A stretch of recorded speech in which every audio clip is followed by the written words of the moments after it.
Shalom, Bapak Ibu, Saudara sekalian yang dikasihi oleh Tuhan Yesus. Saat ini saya mengajak kita semua untuk belajar dari firman Tuhan tentang Tuhan Yesus yang kita sembah, yang disembah juga oleh begitu banyak orang di seluruh dunia.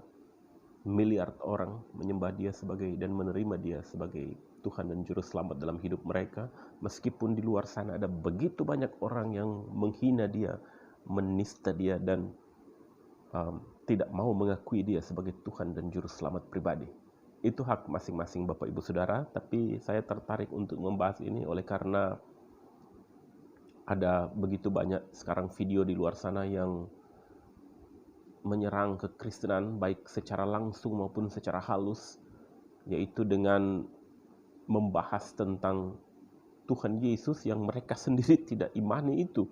Ya, baru-baru ini ada juga video dari seorang yang mengaku ustadz tetapi sekaligus evangelis. Saya juga heran betapa bodohnya orang ini. Dia tidak paham tentang arti evangelis. Dia mengatakan bahwa dia adalah pemberita Injil, tapi dia sendiri tidak percaya Yesus Kristus sebagai Tuhan dan Juru Selamat dia. Orang itu adalah Yonatan Nandar yang sangat sok tahu tentang kekristenan, tentang Alkitab, padahal ilmunya sangat cetek dan sanad keilmuannya saya sangat ragukan dia itu lulusan apa dan di mana. Dia ada satu video dia yang mengatakan bahwa Yesus terbukti menikah. Ya, saya sudah membuat bantahannya juga dan banyak orang sudah membahas itu.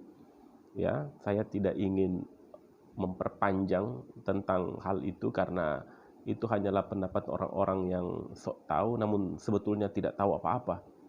Ya, salah satu kunci adalah dia mengutip ayat Quran untuk membenarkan pendapatnya. Ini salah satu hal yang bagi saya ya suatu kebodohan lah. Ya, dia mengutip dari surat Ar-Hadu 38 ya, yang mengatakan seperti ini. Dan sesungguhnya kami telah mengutus beberapa rasul sebelum kamu, dan kami memberikan kepada mereka istri-istri dan keturunan, ya, dan seterusnya. Dia memakai ayat Al-Quran ini untuk membuktikan pernyataannya bahwa Yesus menikah. Ini kan stupid, ya. Bagaimana mungkin dia memakai ayat Al-Quran sebagai pembenaran Yesus menikah, padahal di dalam Al-Quran pun tidak pernah tercatat. Coba buktikan siapa nama istri Yesus. Tidak dalam Al-Quran.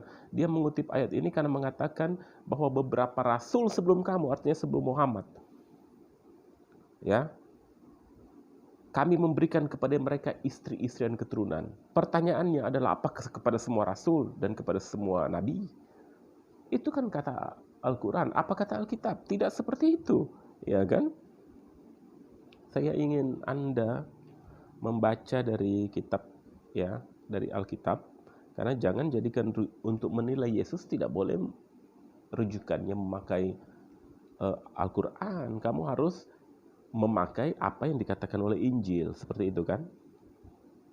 Ya kan? Yesus menyatakan dalam Matius 19 ayat 3 sampai 12, ya, ayat 11 dan 12 terutama bisa Anda baca di situ. Ada orang-orang yang tidak menikah karena kemauannya sendiri, ya kan? Karena keinginan, tetapi ada juga yang karena keinginan sorga, ya.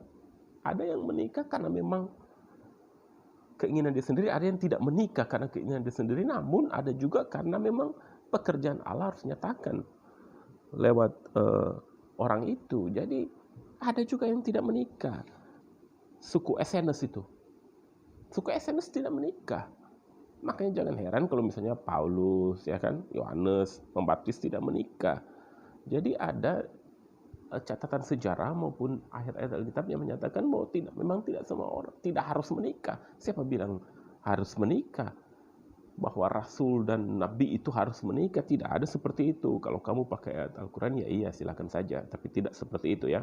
Kemudian yang ganjil juga adalah dia mengutip Alkitab sebagai salah satu pembenaran. Setelah dia mengutip Quran, kan tadi dia mengutip Alkitab sebagai pembenaran apa yang dia katakan, bahwa Yesus menikah. Mari kita lihat apa yang dia kutip ini. Saya tidak tahu dia lulusan mana, ini bodoh sekali kutipan seperti ini. Saya aja lihat ini seperti lawakan aja orang ini, ya. Ya, Yonatan Nandar, dia mengutip dari Kolose kalau tidak salah, ya. Saya pernah bahas. Kolose berapa itu yang kamu bilang? Kolose, ya Kolose 4 ayat 11, ini kan yang kamu kutip. Kolose 4 ayat 11. Di situ ya bisa Bapak Ibu Saudara baca aja. Tetapi di ayat itu dikatakan ada yang namanya Yesus yang adalah Justus, atau Yesus ini adalah Yesus. Lalu dia menyamakan bahwa ini adalah Yesus Kristus. Jadi Yesus berarti adalah anaknya Yesus Kristus. Ini stupid, sungguh-sungguh stupid di mata saya, maaf. Tapi ini pembodohan tingkat tinggi ya, pembodohan kelas tinggi. Karena ada nama Yesus, padahal banyak nama Yesus saat ini pun banyak orang bernama Yesus.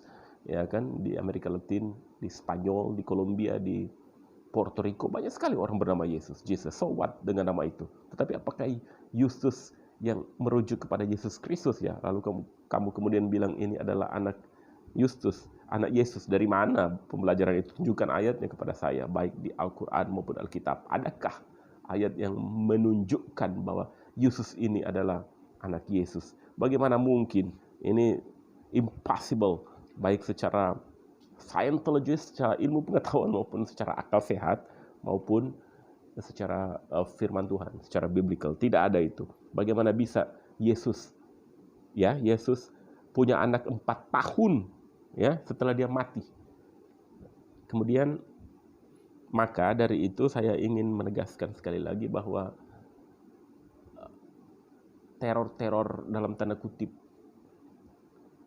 kebenaran Alkitab dan tentang ketuhanan Yesus seperti itu sudah tidak laku. Catatan atau novel atau tulisan tentang Yesus menikah sudah lama ada, jauh sebelum Anda lahir sudah ada itu. Hal-hal seperti itu sengaja dimunculkan untuk mendiskreditkan kekristenan dan ketuhanannya Yesus, ya kan? Seperti itu. Anda kan kutip juga dari Dr. Barbara Thiering kan, yang teorinya ilmuwan itu sudah dibantah oleh puluhan ilmuwan lainnya, bahwa papirus yang ditemukan yang katanya di situ tertulis Yesus menikah, karena Yesus menyebutnya, dan aku berkata kepada istriku, lalu terputus kalimat itu, lalu disimpulkan bahwa Yesus menikah itu sudah terbukti palsu. Bukan papirusnya palsu, papirusnya asli, tetapi tinta yang dipakai untuk menulisnya palsu.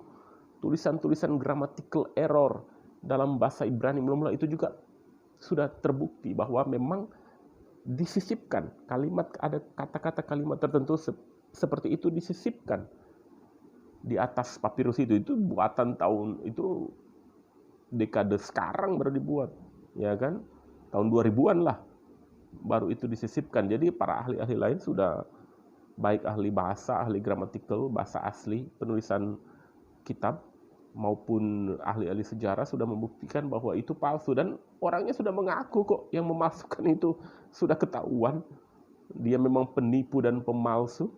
Jadi ya untuk apa lagi, sudah ketahuan dengan jelas ya, seperti itu.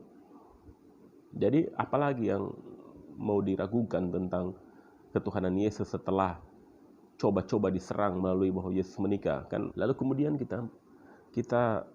saya ajak kita untuk kembali belajar dari firman Tuhan tentang kebenaran yang memang sudah tercatat dan diakui oleh Alkitab sepanjang segala sepanjang segala zaman. Bapak-bapak gereja juga mengakuinya, tentang ketuhanan dan kealahannya Yesus itu. Ini kan yang sering jadi pertentangan, makanya mereka apalagi si mualaf-mualaf yang sok jago Alkitab itu, yang kemudian mengganti agamanya itu jadi mualaf ini, ada yang jadi ustadz, selalu menyerang-nyerang tentang ketuhanan Yesus. Katanya Yesus bukan Tuhan. Dari berbagai segi mereka serang. Ya, saya ajak kita untuk kembali lagi ke ayat sentral yang selalu saya kasih ke mereka, yaitu Yohanes 1 ayat 1. Di sana sangat jelas, en arche en hologos kai hologos, en prosonteon kai theos en hologos. Pada mulanya adalah firman, firman itu bersama-sama dengan Allah, dan firman itu adalah Allah. Kemudian pada ayat selanjutnya dikatakan kan, bahwa firman itu telah menjadi manusia. Anda manusia berdosa. Untuk menebus Anda, maka sang firman itu telah menjadi manusia supaya bisa mati di kayu salib. Dia harus mati sebagai manusia untuk menebus dosa manusia. Tetapi Yesus sendiri berkata, aku sudah ada bahkan sebelum Abraham ada. Aku ada sebelum Abraham ada. Ego eimi. Yesus juga berkata, aku adalah aku.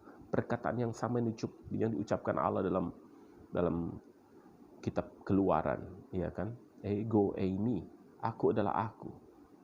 Inilah nama Allah Bapa di sorga yang kemudian dipakai atau dikutip oleh Yesus.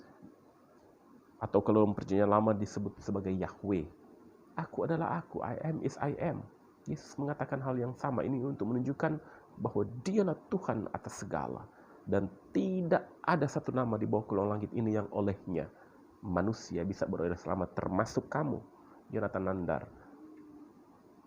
Semoga kamu mendengar ini dan segera bertobat. Tuhan Yesus memberkati.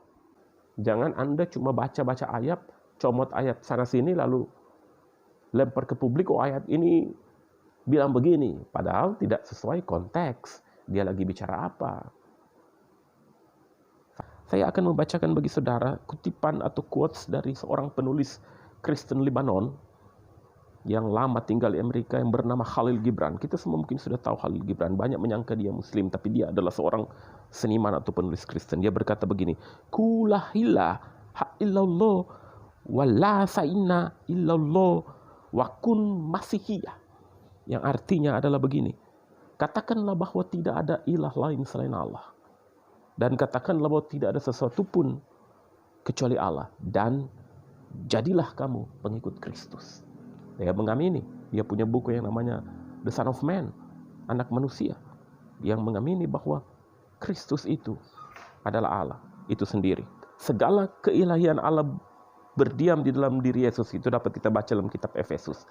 Dan kita percaya bahwa Yesus Kristus adalah Allah itu sendiri yang datang dalam rupa manusia. Haleluya. Amin.